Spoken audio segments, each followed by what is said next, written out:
Hello, virtual listeners, and welcome to class. My name is Jill Goddard, and I will be your instructor for this class. Today's date is January 11th, 2018, and live classes will begin each week at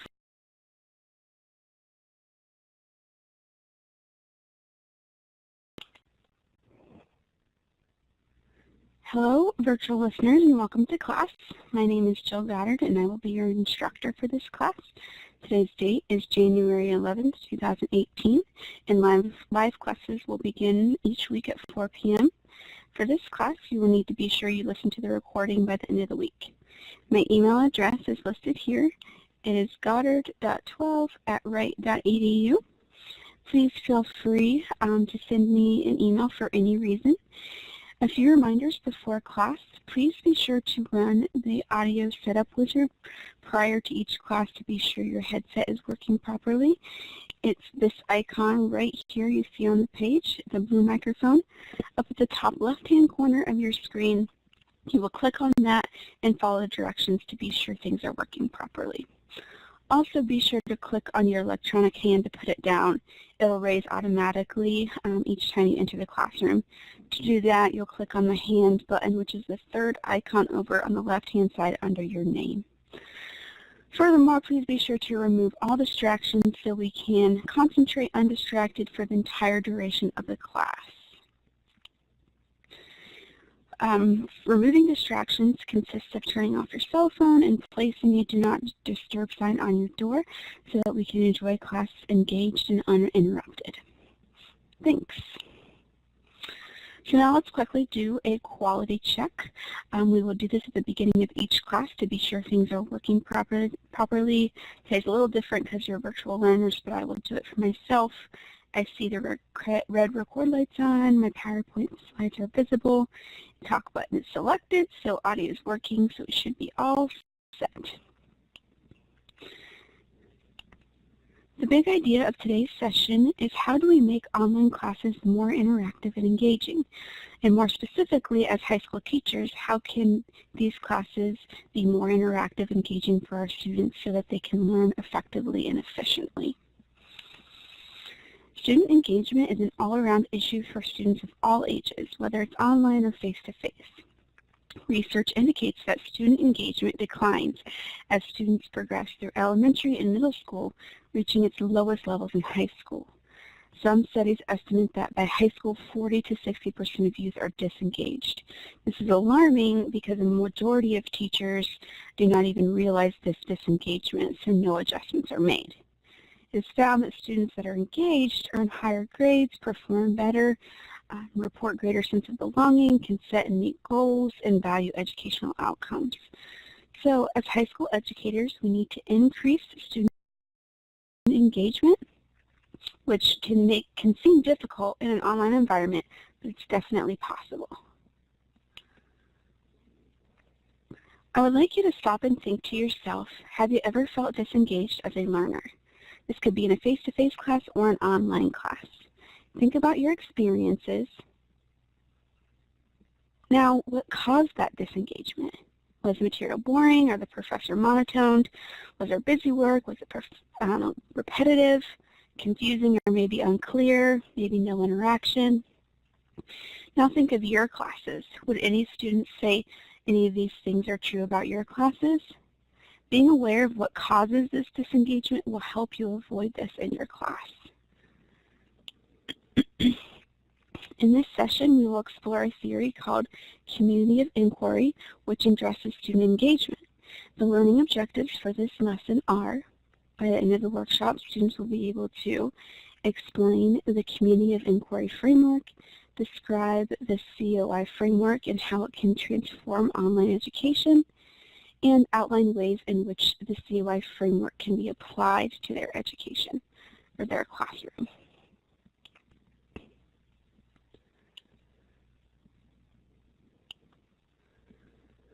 Taking a look back on distant learning, it used to consist of delivering content in a fixed or unchanging way.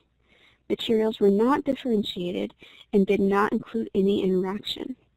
Many times it only consisted of reading a textbook and taking a test. In fact, unfortunately, some online courses still use this model. This method easily leads to disengagement and is not an effective learning method. The development of e-learning has transformed distant education by it providing opportunities for meaningful learning through interaction. Distant learning used to be considered an ineffective method of learning because the learning was passive with little to no interaction. However, now e-learning is proving that it can foster deep and meaningful learning through interaction, which can now include interaction across the country and the world, so we can share experiences and learn from one another. E-learning is now less about textbooks and lectures and more about interaction and discussions. Community of Inquiry is a dynamic framework for teaching and learning which focuses on the importance of the environment of the educational experience. It was developed by Randy Garrison. COI is a framework that emphasizes interaction and collaboration. It's not just about the teacher and student interaction, but it's about the interaction between students and interaction between students and content, and of course content and teacher. So it can go in multiple directions. Before moving on, I want you to recall from your reading, what are the 3 presences that make up the COI framework? Hopefully you can remember that. So now let's talk about them.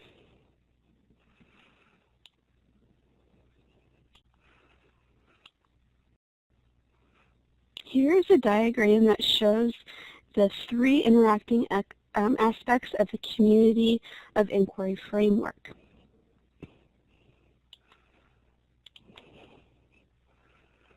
The first aspect is social presence.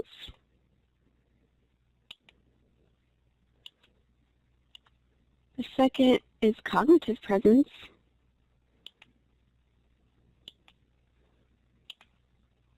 And the third is teaching presence. When we have all of these together, we get our educational experience. Now let's talk about each one of them individually. First, for social presence. Unfortunately, social presence in an online classroom is often neglected. Social presence is developing a sense of community in the learning experience. Learners should project individualities and identify with a group of students as well as with the teacher. Collaboration is a big part of building the social presence. Next is cognitive presence. This is where learners participate in a process of inquiry, reflection, and discussion to engage in learning. Our goal is for students to be able to transfer learning to real-life situations. Basically, cognitive presence is the process of student learning. Finally, we have teaching presence. This is the idea that the teacher designs and delivers the content and facilitates the classroom activities. Teaching presence sets clear expectation and guides and supports our students.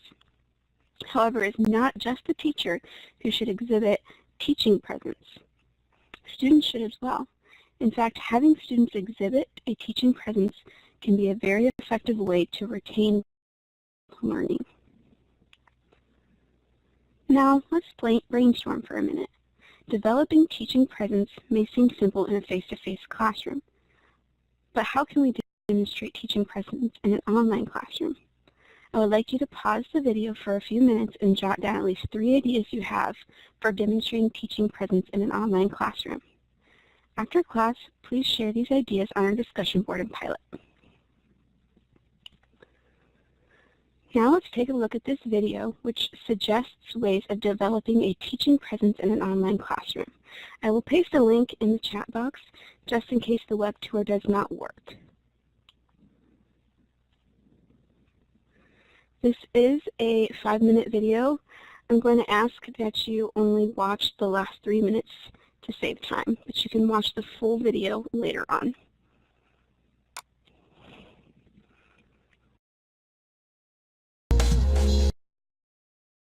You wouldn't be that kind of teacher in a traditional classroom, so don't be that kind of teacher in an online classroom. One of the ways that we can avoid that is by communicating with our students. There are so many communication tools at your disposal within the course. Announcements, discussion board postings, personalized notes and instruction pages, and forums, not to mention the variety of communication tools and resources outside of the course. Liberally using such communication tools communicates to the students that the teacher cares about who they are, cares about their questions and concerns, and is generally present to do the mentoring and challenging that teaching is all about.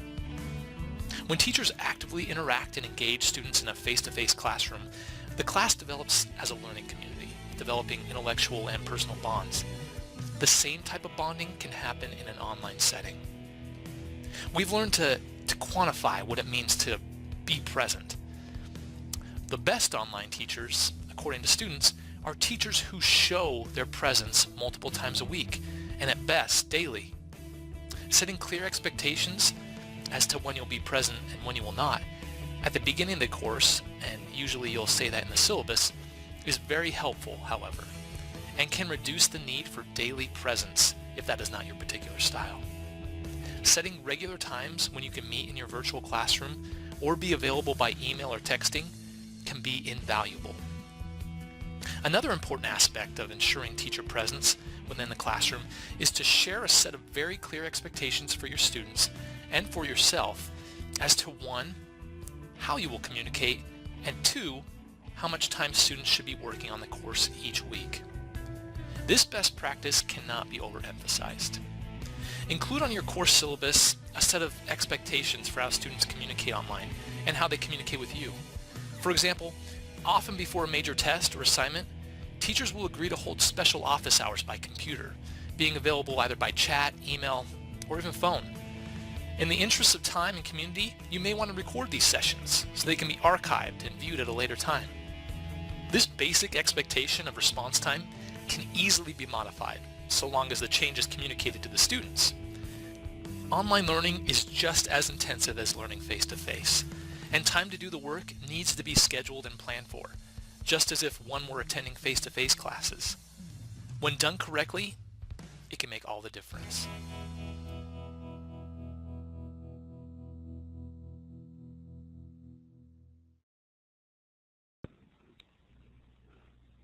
Okay, welcome back, and hopefully that gave you some more ideas on how to develop a teaching presence in an online classroom. Now that we've discussed all 3 aspects of the COI framework, please take a minute and pause the video to recall each one and describe them in your own words. Hopefully everybody feels comfortable with those 3 presences. Now we're going to think about application and making connections to our field. How can we apply the COI framework to our high school online classes? And how can we make them the online classes interactive and an interactive learning experience? For example, in my classes I try to go out of my way to communicate with my students and make sure I'm available. I provide them with my email, phone number, and my availability for them to come to my office.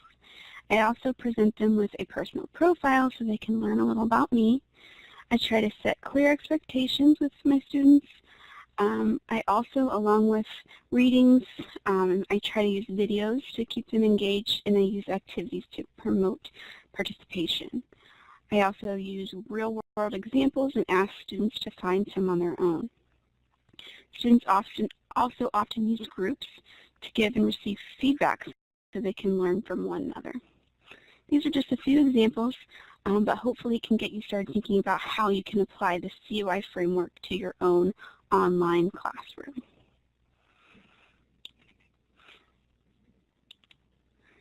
In summary, e-learning can be effective and can provide students with diverse and engaging learning experiences. The COI framework provides us with a guide for creating these courses. With the COI and the 3 presences, social, cognitive, and teaching, we can develop a collaborative environment for online classes for effective learning. Following this session, please be sure to log on to Pilot and take the Week 1 assessment over the material we just covered. Also, be sure to remember to share your teaching presence idea on the discussion board. Well, that's all I have for today, so please feel free to post questions or email me if you have any questions or concerns or just have some comments. Thank you and have a wonderful evening. These are the references that were used for today's class.